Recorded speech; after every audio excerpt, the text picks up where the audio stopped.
For many new bands, Wardour Street here in London Soho has meant the road to fame and fortune, all because of this place, the Marquee Club. The Who, the Rolling Stones, Terence Trent D'Arby all played their first major London gigs here, which is where we recorded our next band. They're No Man's Land, they're from Doncaster, they've got a whole album of material recorded already in just under a year, and their first single's out in mid-September. We think they're going to be huge, and this is This Country.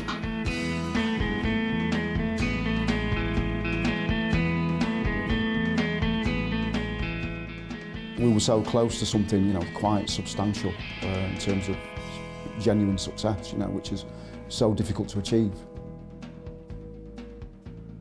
When I sort of think back to myself at that time, it's like thinking of another person, really. It's very odd. Doing all the rock star stuff, it seems a world away from what my life is like now, Running on the spot, it's taken all you've got.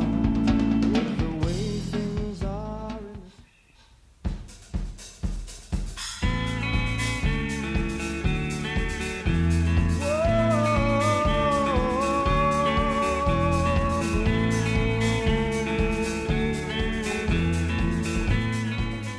I had no idea that I could sing or that it sounded pleasant, I never really wanted to be in a band. I never had no burning ambition to do it. I just sort of fell into it, really. Well, you had two brothers, real brothers, Keith and Dave Angel. Dave played the guitar, Keith played drums. And then there's Adrian Evans, who was the main songwriter, who played bass. Keith invited me around. He was very charming, and asked me if I wanted to join him. They seemed to be happy with what I was doing. I sang, and I think I used to play the bongos now and again. And then it just sort of built from there. And I suppose the only band I can sort of equate with is U2 or something like that. And I think we were just like Donny's answer to U2, basically.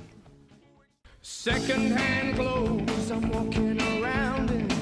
I had really long hair and I looked very feminine, but I started buying a lot of second-hand clothes, so I suppose somehow I sort of seemed to develop my own thing, and very early on, I was walking around in women's coats and things, I remember seeing myself in a shop window once and I just thought I looked absolutely ridiculous.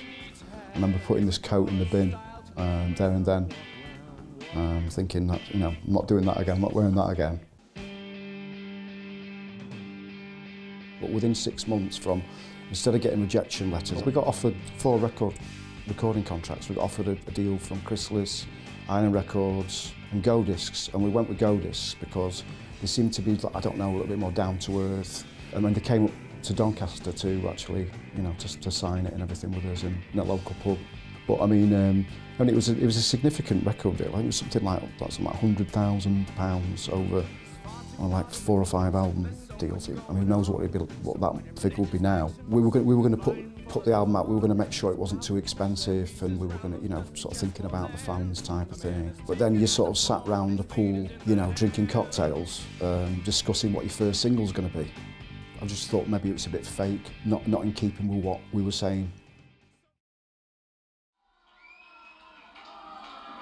Performing gigs could obviously be very nerve-wracking.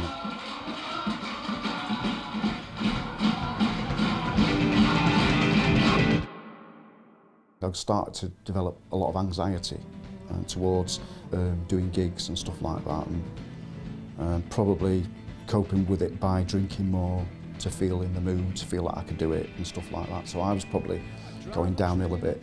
I think I used to even be sick and stuff like that. I was just so nervous. You can come across quite confident, but you don't necessarily feel that, do you? I suppose it's an illusion. That's what it's like acting or anything to do with bands. It's a performance, isn't it? It's not real, basically. And I think we'd meant to start this tour, and I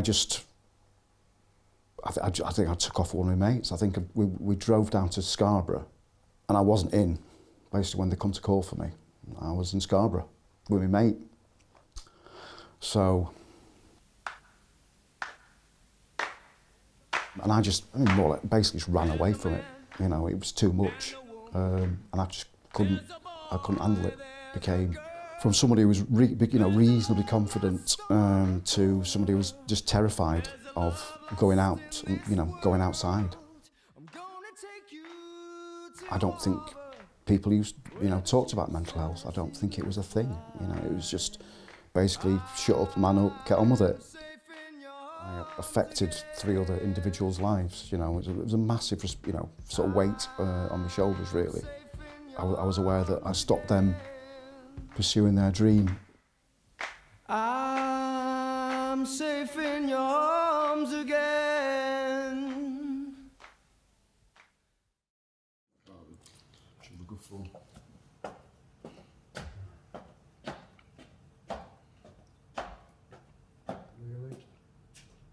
And then I got a job working it was in a learning disabilities place, and it was, it was quite a shock to the system. Suddenly I'm feeding people, I'm helping to dress them and all this kind of stuff. It was a massive shock, and I did that for 6 years, and then I sort of moved into sort of mental health basically, and I've sort of done that ever since. So it's interesting from that experience I had when I was young.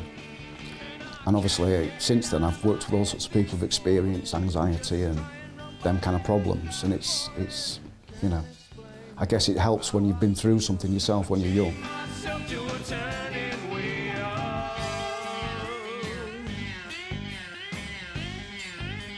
I work in the community now, driving around seeing people and stuff like that. And it's, it's good. I enjoy it.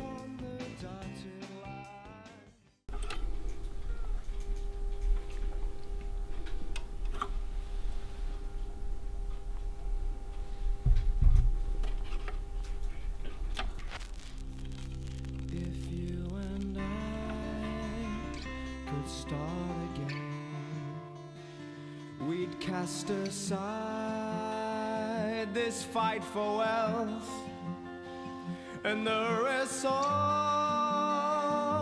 of this world could be used for brotherhood.